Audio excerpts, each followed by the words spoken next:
Hola a todos y bienvenidos a Cristopedia. Hoy exploraremos una narración fascinante que aborda la profunda devoción eucarística a través del ejemplo de grandes figuras como el rey San Fernando.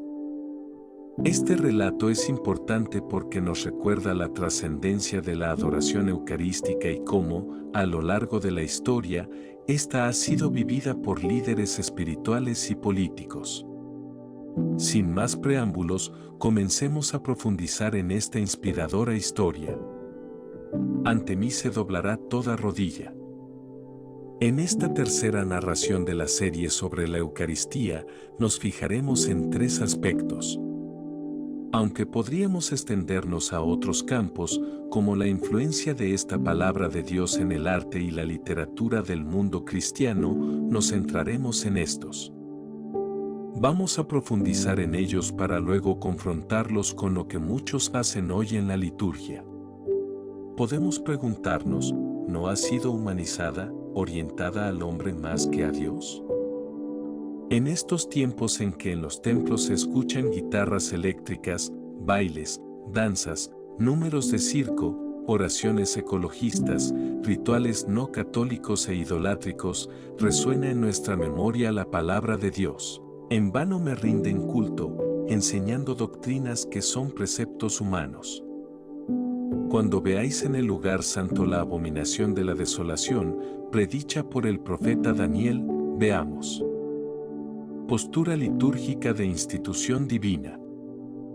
Dice el Concilio Vaticano y, la revelación divina se contiene en los libros escritos y en las tradiciones no escritas que, recibidas de los apóstoles de boca de Cristo mismo, o por los mismos apóstoles bajo la inspiración del Espíritu Santo, transmitidas como de mano en mano, han llegado hasta nosotros.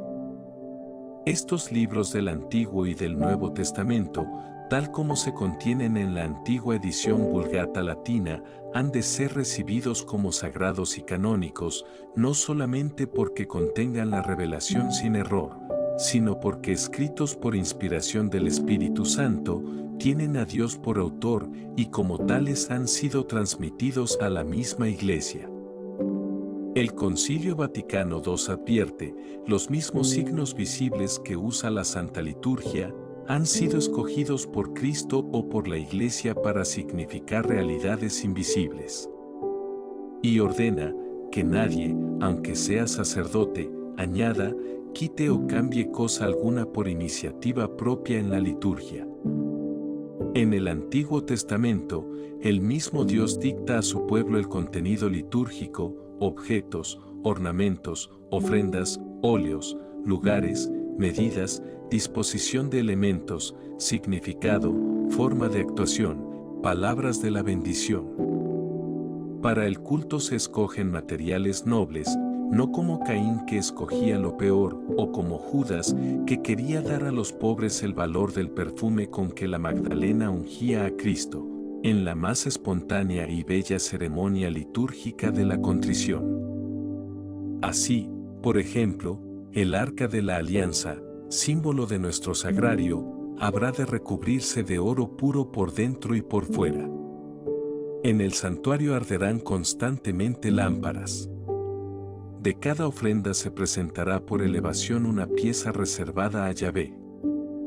De aquí el que, en el ofertorio de la misa, se ofrezca por separado lo que luego se va a consagrar por separado. El incienso se quemará por la mañana y al atardecer. Cuando el sumo sacerdote Simón derramaba el zumo de la vida al pie del altar, los hijos de Aarón tocaban las trompetas, con fuerte sonido, para avisar que se hallaban ante el Altísimo. Entonces, todo el pueblo a una, caía rostro en tierra para adorar al Señor, al Santo de Israel. Cuando acababa la ceremonia, todo el pueblo volvía a postrarse para recibir la bendición del sumo sacerdote. Esto nos recuerda, respectivamente, los toques de campanilla para arrodillarse en la consagración y el final de la misa para recibir la bendición. Por boca del profeta Isaías, el mismo Dios se reserva para su liturgia una forma concreta de expresión corporal, ante mí se doblará toda rodilla. De novilunio en novilunio, de sábado en sábado, toda carne vendrá a postrarse ante mí, dice Yahvé. De sábado en sábado.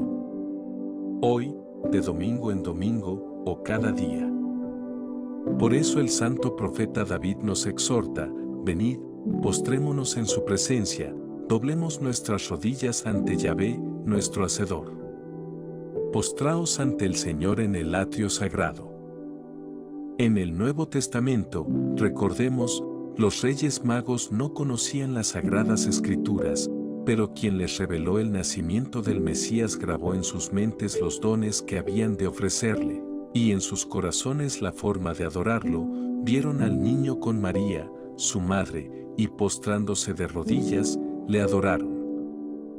Y San Pablo nos lo confirma: al nombre de Jesús, toda rodilla se doble en el cielo, en la tierra y en los abismos. Yo doblo mis rodillas ante el Padre, de quien procede toda familia en los cielos y en la tierra. Pues bien, nunca estamos más ante Dios que cuando vamos a comulgar. Seamos humildes. No seamos necios. Y no despreciemos las profecías privadas, no apaguemos el Espíritu Santo que las alumbra.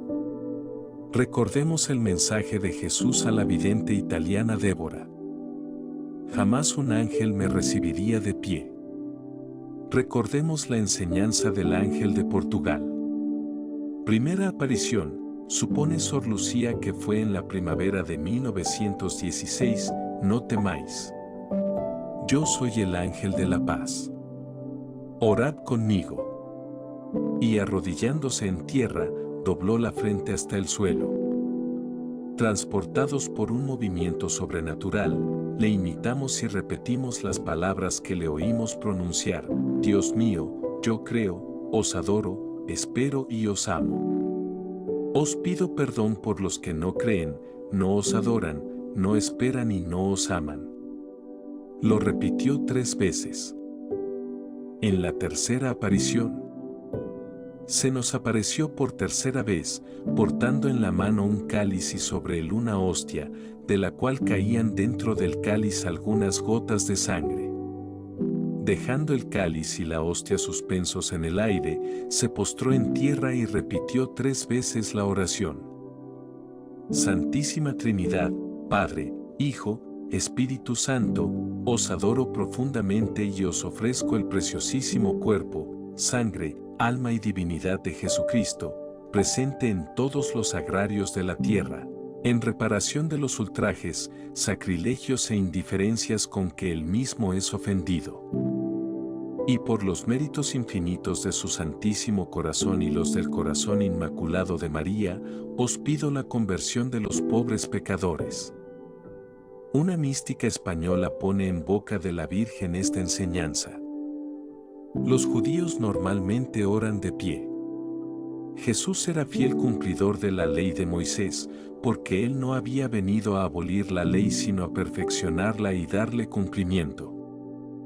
Es sorprendente la actitud del Señor ante algunas tradiciones farisaicas que tendían más a la letra que al espíritu, y viniendo él a enseñar lo que es justo y santo, rompe con tradiciones que solo son preceptos de hombres, perfecciona lo imperfecto y hace aquello que es más grato a los ojos del Padre.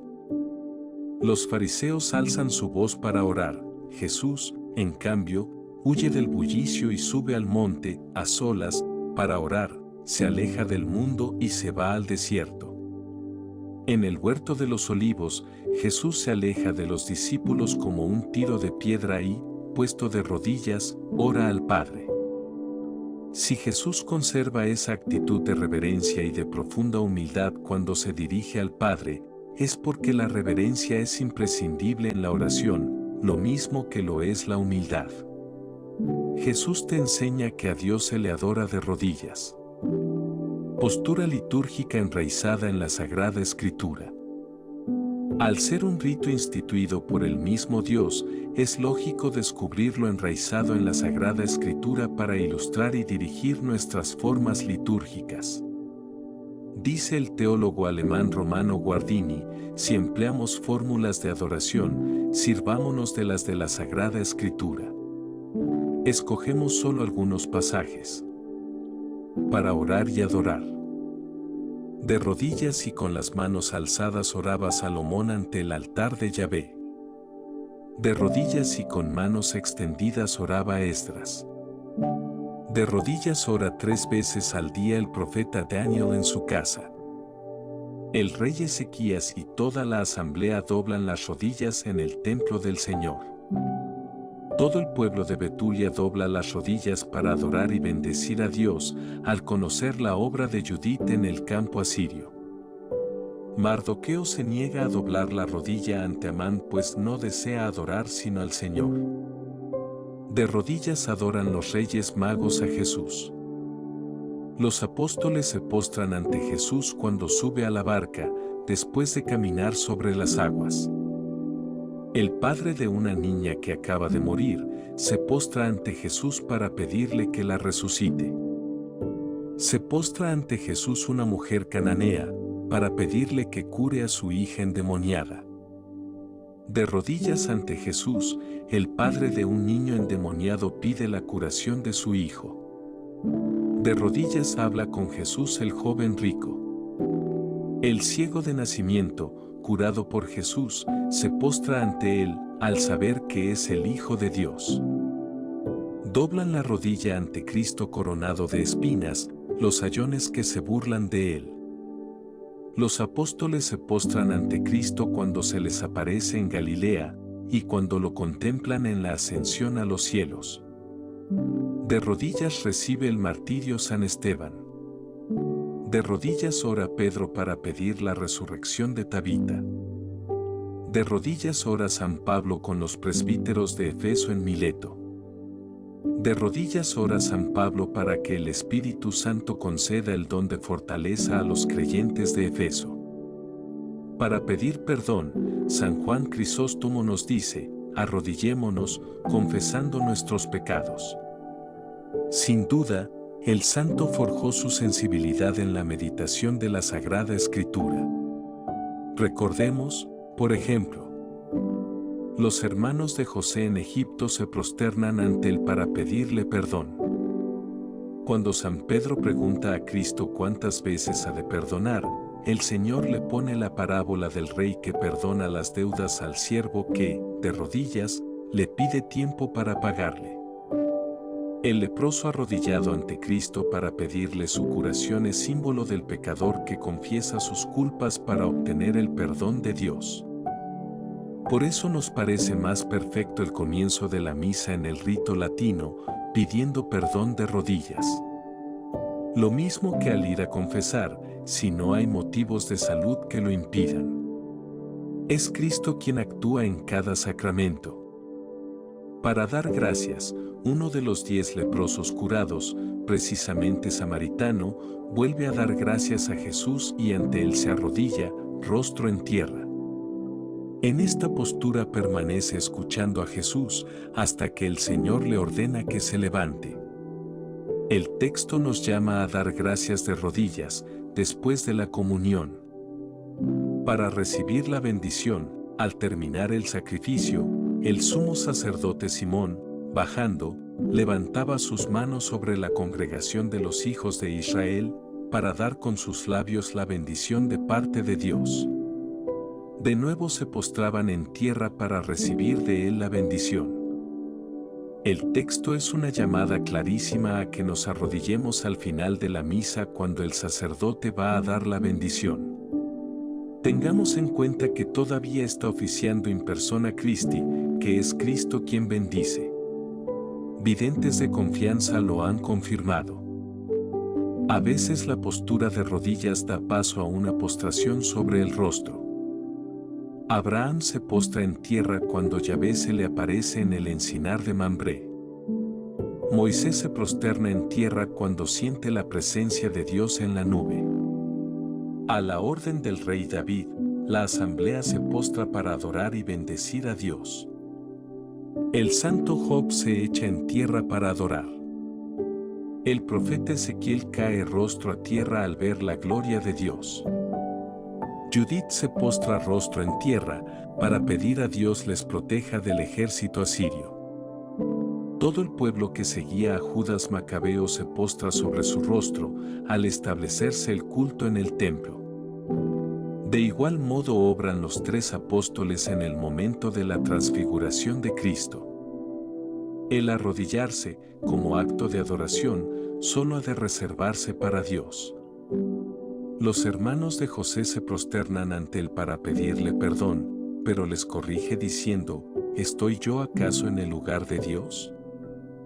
Al ser tentado en el desierto, Cristo ordena al diablo, apártate Satanás, porque escrito está, al Señor tu Dios adorarás y a Él solo darás culto.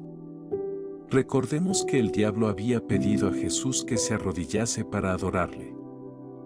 El centurión Cornelio se postra a los pies de San Pedro para adorarle, pero éste le dice, levántate, que yo también soy hombre. El apóstol San Juan se pone de rodillas ante el ángel que le muestra las visiones, pero éste le dice, no hagas eso, pues soy consiervo tuyo y de tus hermanos los profetas, y de los que guardan las palabras de este libro. Adora a Dios. Luego, también los ángeles proclaman que el ponerse de rodillas es la forma escogida para adorar a Dios. Manifestación de la liturgia eterna, el santo profeta David anuncia la llegada del reino de Cristo cuando dice, se postrarán ante él todas las familias de las gentes. Se postrarán ante él todos los reyes, le servirán todos los pueblos. Todas las gentes que tú hiciste, vengan, Señor, a postrarse ante ti y honren tu nombre. El apóstol San Juan nos narra la visión celeste de cómo, ante el Cordero de Dios, los ancianos cayeron de rodillas y adoraron. Es algo que hace incomprensible que en el Novus Ordo se permita a los fieles estar de pie mientras el sacerdote eleva y expone a Cristo Eucaristía, señalando, este es el Cordero de Dios. ¿Por qué no se hace en la tierra como en el cielo también a nivel ritual? Romano Guardini lo tenía claro. La liturgia de la misa en latín, también. San Juan Pablo II hizo una referencia clara a este importante detalle. ¿Por qué no se le hace caso? Recordemos, allí donde sea costumbre que el pueblo permanezca de rodillas desde que termina la aclamación del santo hasta el final de la plegaria eucarística y antes de la comunión, cuando el sacerdote dice, este es el Cordero de Dios, es loable que dicha costumbre se mantenga. Que poco se valora esta exclamación de San Pablo, al nombre de Jesús, se doble toda rodilla de los seres celestes, terrenales e infernales, y toda lengua confiese que Jesucristo es el Señor, para gloria de Dios Padre. Y si, como es justo, toda lengua ha de confesar que Jesucristo es el Señor, que desorientadas están las relaciones interreligiosas por parte de la Iglesia actual. Postura litúrgica plasmada en la tradición de la Iglesia, entre los abusos postconciliares en distintos órdenes, a nivel litúrgico no solo se introdujo la comunión en la mano sino también el comulgar de pie, en un movimiento de ruptura generalizada con la tradición. Pablo VI se quejó, pero no fue escuchado. La Iglesia necesita dar marcha atrás, debido a las alteraciones en las ideas, en la vida social y en la misma vida religiosa. Necesita dar marcha atrás para apoyarse sobre la roca de la tradición viva, para avanzar con seguridad por los nuevos caminos. Incluso se construyeron templos sin reclinatorios, de modo que ya muchos ni siquiera se arrodillan durante la consagración, algo que denuncia la Santísima Virgen, con santa ironía, a través de una mística ya citada. ¿A qué alma piadosa se le ha ocurrido ese acto de piedad? Porque semejante persuasión no procede de aquel que os llama, punto. Podemos decir que la comunión de rodillas, enraizada en la palabra de Dios, se va plasmando en la tradición de la Iglesia a medida que se va profundizando en la comprensión del misterio eucarístico, lo mismo que la comunión en la boca. Veamos solo algunas muestras. San Agustín, 354 a 430 Nadie come de esta carne sin haberla adorado antes, pecamos si no la adoramos. Notemos la importancia del texto, no adorarla externamente es pecado. Lo confirmará siglos más tarde el Concilio de Trento. Y la forma más evangélica de hacerlo es de rodillas. San Juan Crisóstomo, siglo IV, llamado doctor de la Eucaristía, a este cuerpo, aún recostado en el pesebre, lo adoraron los magos. Imitemos al menos a los extranjeros, nosotros los ciudadanos del cielo. Y recordemos que los magos se arrodillaron ante Jesús. En otra homilía, al exponer las condiciones para acercarse a la Sagrada Comunión dice, arrodillémonos, confesando nuestros pecados. Las Constituciones de los Apóstoles, siglo IV. Después de haber salido de la asamblea los catecúmenos, etc. y antes de la oración por la paz, se manda, no se acerque ninguno de los que no pueden. Cuantos somos fieles, doblemos la rodilla. Un pasaje de Balafrido Estrabón, 808 a 849, refiere que los hombres de su tiempo reciben la comunión con los codos apoyados en las cancelas del altar. Para ello habrían de arrodillarse. En las instrucciones de Ulrico de Cluny, siglo VI, se habla ya del reclinatorium, que se cubre con un lienzo para las ceremonias. En el rito de la curia romana se considera tradicional en el siglo XII el comulgar de rodillas, y el único que comulga de pie es el obispo en el día de su consagración. Pero citemos al franciscano San Antonio de Padua, 1195 a 1231. Es mundialmente aceptado el milagro eucarístico que por su intercesión tuvo lugar en Rimini, Italia, en 1227. El lugar, la Plaza Grande, actual Plaza Tres Mártires. Los protagonistas, San Antonio y el jefe cátaro Bononillo, o, mejor, Cristo sacramentado. Ante cátaros, albigenses, valdenses, era predicador invencible, pues usaba la palabra de Dios como espada de doble filo con tal maestría que el Papa Gregorio IX le llamó Arca del Testamento y el Papa Pío XII, doctor de la Iglesia, doctor evangélico, el pueblo martillo de los herejes. En Rimini se encontró con la oposición de Bononillo, jefe de los cátaros, quien, no pudiendo rebatir los argumentos del franciscano, le exigió la prueba que está por encima de la razón humana, el milagro. San Antonio aceptó. Llegado el día, toma al Santísimo en una custodia y se dirige a la plaza, abarrotada de curiosos.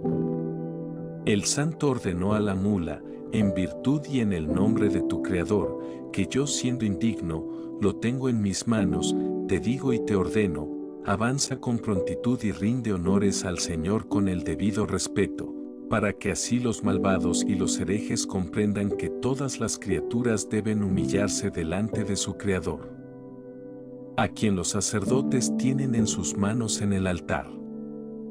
Inmediatamente, el animal, rechazando el alimento del patrón, se acercó dócilmente hacia el religioso, dobló las patas delanteras ante la hostia y permaneció así, reverentemente, hasta que el santo le ordenó levantarse.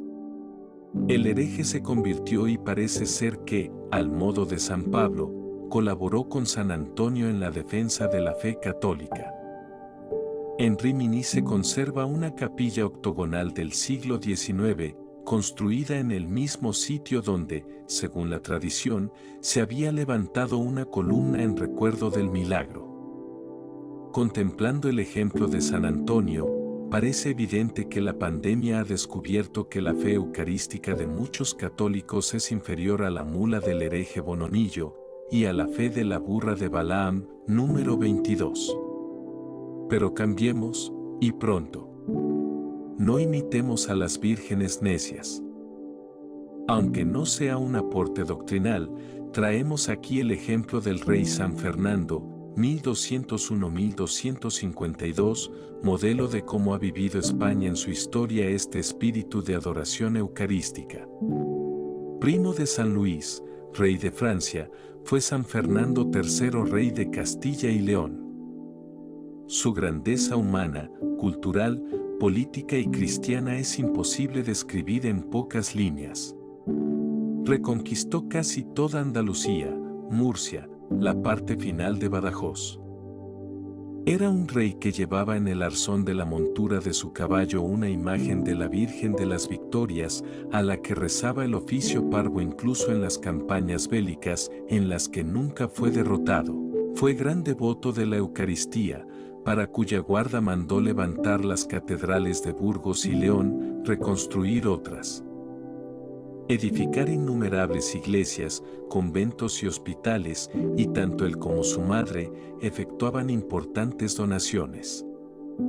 El insertar su figura en este trabajo es porque su muerte es una de las más conmovedoras de nuestra historia. En el Alcázar de Sevilla, ya enfermo, se declaraba a sí mismo caballero de Cristo, siervo de Santa María. Alférez de Santiago. Los papas Gregorio IX e Inocencio IV le habían proclamado atleta de Cristo y campeón invicto de Jesucristo, como cruzado de la cristiandad. Era el 30 de mayo de 1252. Había pedido el viático y se dispuso a recibir a Cristo, como ilustra el cuadro, con toda su humildad y grandeza de espíritu, con los mejores signos penitenciales para recibir al Rey del Cielo, al juez de vivos y muertos. Revestido de sayal, arrodillado sobre un montón de ceniza, con una soga al cuello, pidiendo perdón a todos los presentes, dando sabios consejos a sus hijos, con una vela encendida en sus manos. Con razón dice Menéndez Pelayo, el tránsito de San Fernando oscureció y dejó pequeñas todas las grandezas de su vida. Y añade, tal fue la vida exterior del más grande de los reyes de Castilla. De la vida interior, ¿quién podría hablar dignamente sino los ángeles, que fueron testigos de sus espirituales coloquios y de aquellos éxtasis y arrobos que tantas veces precedieron y anunciaron sus victorias? El Concilio de Trento definió con claridad: si alguno dijere que en el Santísimo Sacramento de la Eucaristía no se debe adorar con culto de latría, aun externó a Cristo, sea anatema. Este culto externo consiste en arrodillarse, como se deduce del Canon 5, en la misma sesión, al recordar la adoración de los Reyes Magos y la de los apóstoles en Galilea. El Papa Pío XII no tuvo que enfrentarse a este problema, pero demostró con palabras y obras que arrodillarse ante Dios es la mejor forma para la oración y la que más engrandece al hombre. En un discurso incorporó el conocido lema: el hombre solo es grande cuando está de rodillas. Después del Concilio Vaticano II, el culto eucarístico ha sido atacado por el modernismo introducido en la Iglesia, tratando de ocasionar en ella una involución, una vuelta a los peores momentos. Algunos sacerdotes, abusando de su autoridad, llegaban a prohibir la comunión de rodillas, se omitían otros signos de adoración como genuflexiones al pasar a la altura del sagrario, las exposiciones del Santísimo. Pablo VI se lamentó desde los primeros años, como hemos visto. También Juan Pablo II, hay sitios donde se constata un abandono casi total del culto de adoración eucarística. A esto se añaden, en diversos contextos eclesiales, ciertos abusos que contribuyen a oscurecer la recta fe y la doctrina católica sobre este admirable sacramento. La Iglesia ha salido al paso con diversos documentos, especialmente Eucharisticum Mysterium, 25 de mayo de 1967, Inestimabile Donum, 17 de abril de 1980, Redemptionis Sacramentum, 19 de marzo de 2004. Y oportunas declaraciones de la Congregación para el Culto Divino, como la que vamos a recordar. Se trata de una carta que envía a un obispo, de cuya diócesis la congregación había recibido quejas. Le dicen que cualquier negativa de dar la Sagrada Comunión a un miembro de la feligresía, fundada en que se encuentra de rodillas para recibirla, es una grave violación a uno de los derechos más básicos del feligrés cristiano, a saber, el de ser ayudado por sus pastores por medio de los sacramentos.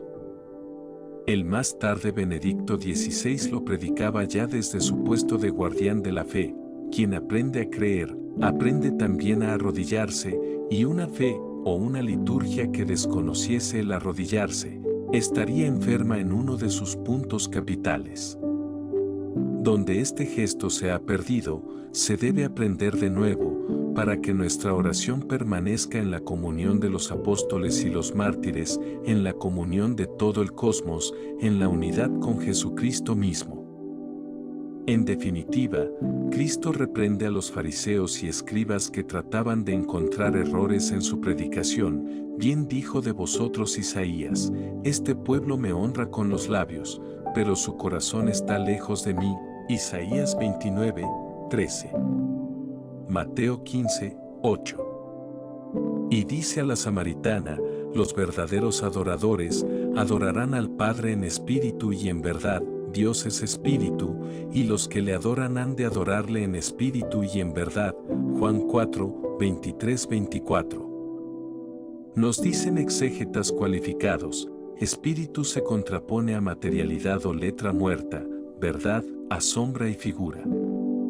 Espíritu y verdad no es, por tanto, lo mismo que culto puramente interno, contrapuesto a culto externo.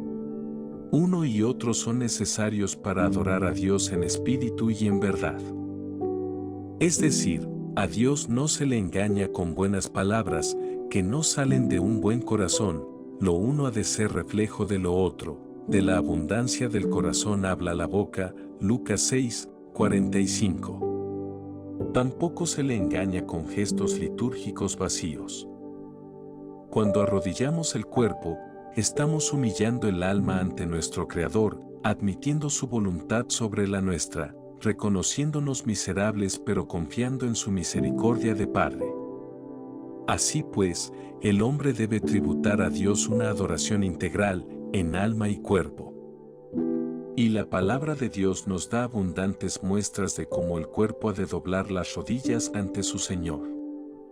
Tenemos un ejemplo imborrable del hoy San Juan Pablo II. El 10 de junio de 2004, iba a hacer su última procesión del Corpus. Su cuerpo, achacoso, pero muy despierta el alma, que nunca muere. Sobre la plataforma del coche y sentado ante el Santísimo Sacramento, delante del reclinatorio, pide a sus acompañantes que le ayuden a arrodillarse. Como se lo desaconsejan, insiste: quiero arrodillarme. Y al poco tiempo, aquí está Jesús. Por favor. Con gran esfuerzo lo consiguió y, durante unos segundos, volvió a dar muestra a la Iglesia de cómo hay que adorar a Cristo, no solo ante la custodia, sino cuando se humilla para hacer de nosotros custodias vivientes en la comunión. Quien me coma, vivirá por mí. Juan 6, 57.